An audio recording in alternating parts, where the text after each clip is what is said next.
નમસ્કાર દર્શક મિત્રો, હું છું જિગ્નેશ મહેતા. ગ્રામી ન્યૂઝના ડિજિટલ પ્લેટફોર્મમાં આપનું સ્વાગત છે. એક નજર મુખ્ય સમાચાર. સુરત ગ્રામ્ય જિલ્લામાં જે પોલીસ ચેકિંગની કાર્યવાહી ચાલી રહી છે એમાં ખાસ સુરત ગ્રામ્યના નાગરિકોને જણાવવાનું કે આજથી શરૂ થતા નવરાત્રિના ઉત્સવને નાગરિકો શાંતિથી આનંદ ઉલ્લાસથી ઉજવી શકે, પરિવાર સાથે ઉજવી શકે, આનંદભેર પોતે સ્મૂથલી આવી જઈ શકે એ પ્રકારની તમામ વ્યવસ્થા જિલ્લા પોલીસ દ્વારા કરવામાં આવેલી છે. તમામ નાકા પોઈન્ટ, એન્ટ્રી એક્ઝિટ, જે કંઈ અગત્યની જગ્યાઓ છે તમામ જગ્યાએ પોલીસનો ચુસ્ત બંદોબસ્ત છે.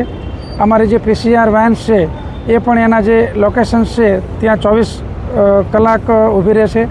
કોઈ પણ નાગરિકને ક્યારેય પણ જરૂર પડે તો તાત્કાલિક મદદમાં રહેશે.